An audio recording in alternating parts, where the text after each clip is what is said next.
नमस्कार विद्यार्थी मित्रांनो, विद्यार्जन सायन्स अकॅडमीच्या आपल्या या प्लॅटफॉर्मवरती तुमचे सर्वांचे स्वागत। मी सतीश काळे आणि आपण सेशनला सुरुवात करूयात कायनेटिक थिअरी ऑफ गॅसेसच्या। डन। कायनेटिक थिअरी ऑफ गॅसेसमध्ये आपण जर बघितलं प्रिफरेबली तर आपण मागच्या सेशनमध्ये एक डेरिवेशन बघितलं होतं, P equals to pressure exerted by the gas molecules equals to 1/3 of what mass upon v square of average. ते व्ही स्क्वेअर आहे नंतर ॲव्हरेज आहे, बरं हे पण ध्यानात ठेवा, व्ही स्क्वेअर आहे नंतर ॲव्हरेज आहे। ते त्याच्यामध्ये पण लिहिण्यामध्ये गडबड होऊ शकते। टोटल नंबर ऑफ मॉलिक्युल्स असतात याच्यामध्ये आणि तो असतो टोटल व्हॉल्यूम असणार त्या कंटेनरचं किंवा त्या गॅसचं, की जेवढं त्या कंटेनरला ऑक्युपाय केलं त्यांनी त्याचं प्रेशर असणार। सो याच्यावर तुम्हाला एक कॉन्सेप्ट विचारला जातो, sir what is the RMS velocity. RMS speed काय असते, वेलॉसिटी म्हणण्यापेक्षा speed is more preferred format. RMS चा फुल फॉर्म काय होतो, रूट नंतर M stands for the mean आणि S stands for what, square. Root mean square speed और velocity. बघा तुम्हाला ह्या टॉपिकमध्ये सर वेलॉसिटी घ्यायची का स्पीड घ्यायची, वेलॉसिटी का घ्यायची का स्पीड घ्यायची, तर वेलॉसिटी ज्या ज्या वेळेस म्हणलं जातील त्याला तुम्ही अल्टरनेटिव्हली ॲज अ स्पीडच कन्सिडर करा। डन। याच्यामध्ये सर हे कसं केलं जातं कसं केलं एक्झॅक्टली तर समजून घ्या। बघा RMS वेलॉसिटी आपण 11th स्टँडर्डमध्ये स्टडी करतो, त्याला एक स्पेशल मिनिंग आहे आणि तो आपण 11वीला बघितलेला आहे। तरीसुद्धा मी थोडक्यात तुम्हाला एकदा ऑन ॲव्हरेज बेसिसवरती सांगतो। हे बघा एखादा मॉलिक्यूल जर इकडे जात असेल, दुसरा मॉलिक्यूल इकडे येत असेल, मी असंही काहीसं घेऊ शकतो एक्झाम्पल्स, की समजा हा मॉलिक्युल्स इकडे येतोय, हा मॉलिक्युल्स इकडे येतो, असे दोनच मॉलिक्युल्स आहेत आपल्या सिस्टममध्ये। हा मॉलिक्युल्स इथं 4च्या स्पीडने येतोय, हा मॉलिक्युल्स इकडे 4च्या स्पीडने येतोय। ह्यांची ॲव्हरेज वेलॉसिटी काय आहे बरं, ॲव्हरेज वेलॉसिटी तर ह्याची आहे +4 आणि ह्याची आहे -4। ॲव्हरेज किती लोकांचं घेत आहे तुम्ही, दोघांचं घेत आहात, दोन मॉलिक्युल्सचं घेत आहात। सो ॲन्सर काय आलं, 0। तर खरं बघितलं तर ह्याचं चित्र काय 0 आहे का, 0 असणार का, नाही। ह्याला पण काहीतरी स्पीड आहे, याला पण काहीतरी स्पीड आहे, वेलॉसिटी आहे। सो याच्यामुळं करेक्ट पिक्चर तयार होत नाही आपल्या ह्या पर्टिक्युलर फ्लो फील्डचा। ज्यावेळेस मॉलिक्युल्स रँडमली मूव्ह करत असतात वेगवेगळ्या डायरेक्शन्सला, जर तुम्हाला अनफॉर्च्युनेटली जर ॲव्हरेज व्हेलॉसिटी इक्वल्स टू जर 0 आलं तर तुमच्या डोक्यात साहजिक आहे की तुम्हाला वाटलं की हे मॉलिक्युल्स काय थांबले काय जाग्यावरती। To get the clear picture और clear understanding of this terminologies और this properties of this particular specific kinetic theory of gases, तर तुम्हाला ॲव्हरेजपेक्षाही प्रिफर्ड कुठली वेलॉसिटी आहे, RMS वेलॉसिटी आहे। RMS वेलॉसिटीने तुमचा आन्सर कधी 0 येणार नाही। ह्या दोघांची जर RMS तुम्हाला काढायची असेल तर RMS काढताना आपण काय करतो, अगोदर सुरुवात करायची स्क्वेअरनं, स्क्वेअर करायचा, नंतर त्यांचं काय करायचं, मीन घ्यायचं। आता 4चा स्क्वेअर किती, 16, -4चा स्क्वेअर किती, तो सुद्धा +16, नंतर काय करायचं, मीन घ्यायचं। हे घ्या, मीन घेतलं आपण असं या टाईपमध्ये।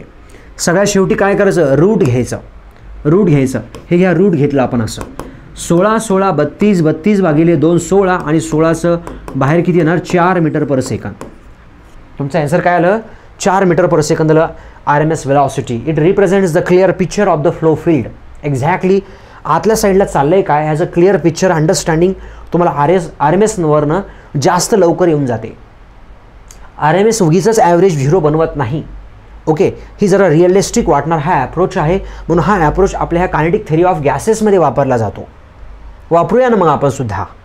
चला मग सुरुवात करू ह्या RMS ला सुरुवात तर आपण इथनंच करूयात, याच वरच्याच फॉर्मॅटपासून करूयात। इन टर्म्स ऑफ प्रेशर आपण RMS ला डिराईव्ह करूयात।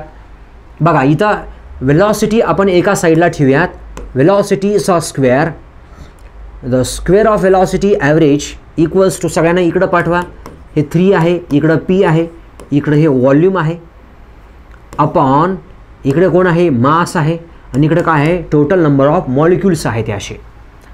डन। इथपर्यंत तुम्हाला समजण्यासारखंच बोलतोय मी, काय वेगळं बोलत नाही। आपण काय करूया, याच्यामध्ये तुम्हाला ही माहिती असेल, थोडीशी रिप्लेसमेंट करूया जर आपण। कोणाची रिप्लेसमेंट करायची सर, ह्या प्रेशर आणि व्हॉल्यूमची रिप्लेसमेंट करायची। कशाने करायची, NRTनं करायची। PV इक्वल्स टू NRT माहिती आपल्याला, हा फॉर्मॅट आपण अगोदरी डिस्कस केला, वेल नोन फॉर्मॅट आहे। So 3 NRT upon what so M या टाईपमध्ये काहीसं आलं। आता इथं आणखी एका टाईपची रिप्लेसमेंट होऊन जाते बघा, तुम्हाला जर आठवत असेल नसेल, सो N इक्वल्स टू काय असतं बरं, N इक्वल्स टू असतं आपल्याकडं हे एकतर मास अपॉन हे मोलार मास असतं किंवा दुसरं काय असतं total number of molecules upon Avogadro's number असतं. अशा टाईपची रिप्लेसमेंट आपण इथं करू शकतो. आता सो पुढची रिप्लेसमेंट आपण कंटिन्यू करूयात. 3 n stands for what? n stands for n upon NA into what? RT. खाली कोण आहे? m into n. याच्यामध्ये कॅन्सल करायचं. काय करायचं? कॅन्सल केलं तरी काय कॅन्सल करायचं? nच्या ऐवजी काय केलं मी? n अपॉन n ठेवलं आहे. तर ह्याच्यामध्ये कॅन्सल होणारं इझिली n आहे. सो इक्वल्स टू काय येणार? 3RT upon NA into m. काय असतंय? हे असतंय मोलार मास. मोलार मास म्हणजे हे m0 म्हणजे काय? Total mass into Avogadro's number. Okay ना? बघा तुम्ही हे येऊन जाईल का? नाही येऊन जाणार. NA इंटू m ला मी रिप्लेस केलं मोलार मासनं. सो इकडे काय आहे? व्ही ॲव्हरेज स्क्वेअर आहे. चला ह्याला घेऊया आपण पुढे जरा थोडंसं. ह्याला थोडंसं वर्कआउट करूया आपण. So V square average equals to 3RT upon काय येणार? हे मोलार मास येणार. याचं तुम्ही रूट घेतलं, याचंही रूट घेतलं, दोन्ही साईडचं रूट घ्या आणि ह्यालाच नाव काय द्या? RMS असं नाव द्या. बघा ही स्क्वेअर आहे, हा घ्या स्क्वेअर आहे वेलॉसिटीचा. हे मीन आहे, हा घ्या बार लावला मीनसाठी. हे रूट आहे, हा घ्या रूट आहे. सो रूट ऑफ हे काय आहे? ॲक्च्युली हे RMSच आहे. ह्याला आपण RMS म्हणूया किंवा त्याला सेपरेट नाव असं लिहूया आपण. प्रत्येक वेळेस हे लिहिण्यापेक्षा बेटर तुम्ही VRMS असं लिहित चला. VRMS असं लिहित चला. बट तुम्हाला पुढं फॉर्म्युला काय आला आहे? Root of 3RT upon M0 stands for molar mass. So हाच फॉर्मॅट आपण वापरणार आहोत क्वेश्चन सॉल्व करण्यासाठी. VRMS equals to what? Under root of 3RT upon M0. जर तुम्हाला RT, KBT वगैरे असं काही पॅरामीटर्स दिले असतील तर त्यावेळेस हा वापरा. नाहीतर हा RMSचा फॉर्मॅट कसा असतो? तर RMSमध्ये वेगवेगळ्या स्पीड्स असतात मॉलिक्युल्सच्या. वेगवेगळ्या स्पीड्स असतात. पहिल्याची आहे समजा V1, दुसऱ्याची आहे V2, तिसऱ्याची V3, चौथ्याची V4 अप टू VN असतात. ह्या सगळ्यांची RMS वेलॉसिटी जर काढायची असेल तर आपण काय करतो? एकदम सुरुवात करतो आपण सगळ्यांचा स्क्वेअर घेतो. V1 स्क्वेअर, V2 स्क्वेअर वगैरे, V3 स्क्वेअर, किती मॉलिक्युल्स येते? VN square. ह्या सगळ्यांचं ॲव्हरेज घेतो आपण. असं ॲव्हरेज घेतलं अप टू ॲव्हरेज घेतलं आपण असं काहीसं. ॲव्हरेज घेतलं आणि नंतर रूट घ्यायचा. This is the other format, other formula. सगळ्या व्हेलॉसिटीचा स्क्वेअर घ्या, सगळ्यांना ॲड करा म्हणजे मीन घ्या. Square do first square then mean and then take the what? Root, under root. या टाईपमध्ये तुमची व्हेलॉसिटी डिफाईंड असते. VRMSचं युनिट वगैरे काही वेगळं नाही आहे. तर VRMSचं युनिट मीटर पर सेकंदच असणार या केसमध्ये. हे अंडर रूटमध्ये कसं आहे? तुम्ही म्हणता सर ह्याचं युनिट वेगळं येणार का? ह्याचं युनिट वेगळं येणार का? मीटर पर सेकंद स्क्वेअर येणार रूटच्या आतमध्ये. सो रूटच्या बाहेर काय येणार? मीटर पर सेकंदच येणार थेरॉटिकली. किंवा अशा ठिकाणी काही क्वेश्चन्स विचारले जातात. नंतरचा कन्सेप्ट आहे ह्याचाच इंटरप्रिटेशन आहे आपलं. हे ह्या टॉपिकचंच आहे. इंटरप्रिटेशन ऑफ टेम्परेचर विथ कोणासोबत? हे with energy. Interpretation of temperature and energy असं लिहिलं तरी परफेक्टच आहे, काही अडचणच नाही आहे. सर एनर्जी कुठली असते? कायनेटिक थ्योरी ऑफ गॅसेसमध्ये एनर्जी असते का? असते. कुठल्या टाईपची एनर्जी असते? कुठल्या टाईपची असते तुम्ही सांगा. आता आपण तर आयडियल गॅसमध्ये मोस्ट ऑफ द केसेसमध्ये किंवा अझम्पशन्समध्ये आयडियल गॅस म्हणतो. आयडियल गॅस एकमेकांशी इंटरॅक्ट करतो का? No interaction between them, among themselves. मॉलिक्युल्समध्ये किंवा ॲटम्समध्ये इंटरॅक्शन होतच नाही असं आपण मानतो. ओके ना? ठीक आहे. मग काय होणार? मग ह्याच्यामध्ये फक्त कायनेटिक एनर्जीच असणार त्या मॉलिक्युल्सकडे. काही या स्पीडला चालेत, काही इकडं चालेत, काही इकडं चालेत, काही इकडं चालेत, वेगवेगळ्या स्पीडनं जातात. हे आपण जर वर्कआउट केलं, जरा प्रेशरचा फॉर्म्युला जर व्यवस्थितपणे बघितला, त्यालाच थोडंसं आपण मॉडिफाय करून टाकूयात एकदाच. त्यालाच थोडंसं मॉडिफाय करूयात चांगल्या लेवलला. प्रेशर इक्वल्स टू आपण काय शोध लावला आत्ताच? 1/3 ऑफ इथं असणार हे मास, इथं असणार व्ही ॲव्हरेज स्क्वेअर किंवा व्ही स्क्वेअर ऑफ ॲव्हरेज. हे टोटल नंबर ऑफ मॉलिक्युल्स आणि अपॉन व्हॉल्यूम. आपण असं लावलं की नाही? काहीसा शोध लावला. ह्याला थोडंसं जरा रिअरेंज करा. कसं रिअरेंज करायचं? तर याला रिअरेंज करण्यासाठी थोडंसं याला सेपरेट करूया आपण. हे 1/3 असं ठेवूया. हे total number of molecules upon volume ह्याला सोबत लिहूया आणि त्याच्या बाजूलाच आपण काय करूया mv² ऑफ ॲव्हरेज असं ठेवूया आपण. जरा ह्याला अलिप्त का ठेवलं? कारण ह्याच्यापासून आपल्याला काहीतरी हवं आहे, काहीतरी हवं आहे. काय हवं आहे? इथं टोटल एनर्जी काय असणार गॅस मॉलिक्युल्सकडं? टोटल एनर्जी काय असते? तुम्ही म्हणता टोटल एनर्जी म्हणजेच काय असतं? Potential energy plus kinetic energy असतं.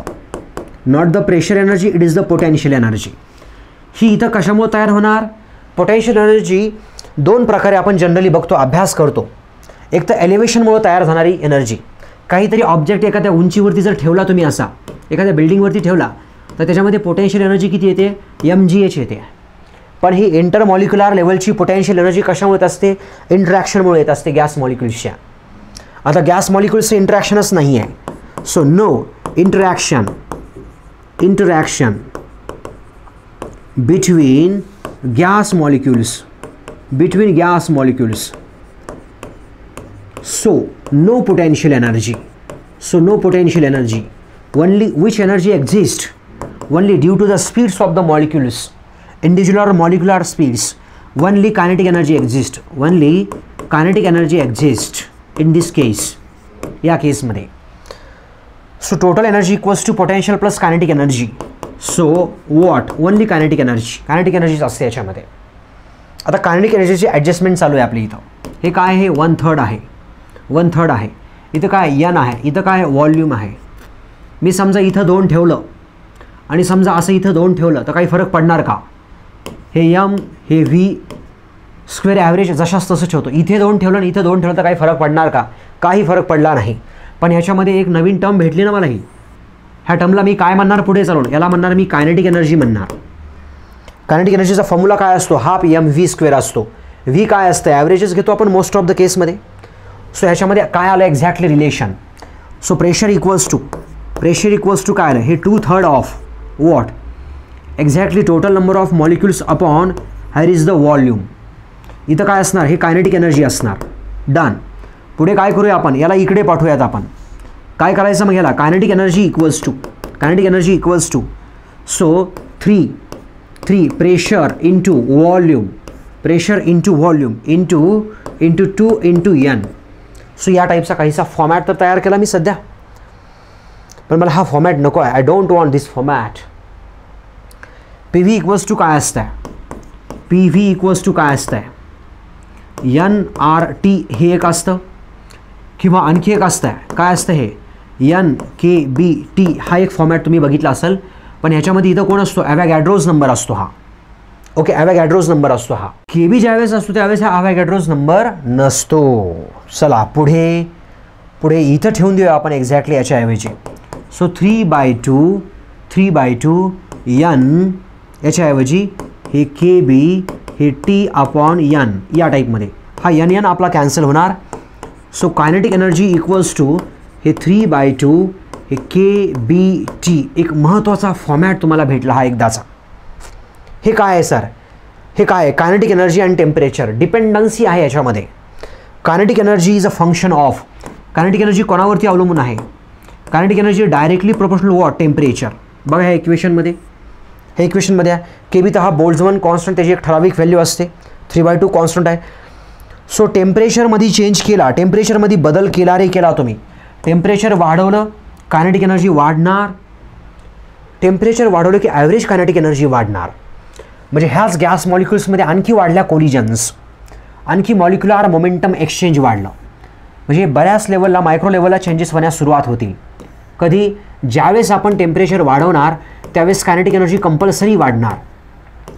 Kinetic energy is the function of temperature. ह्या मॉलिक्युलर लेवलचं आपण बघत आहोत, मॉलिक्युल्सच्या बाबतीत बघत आहोत.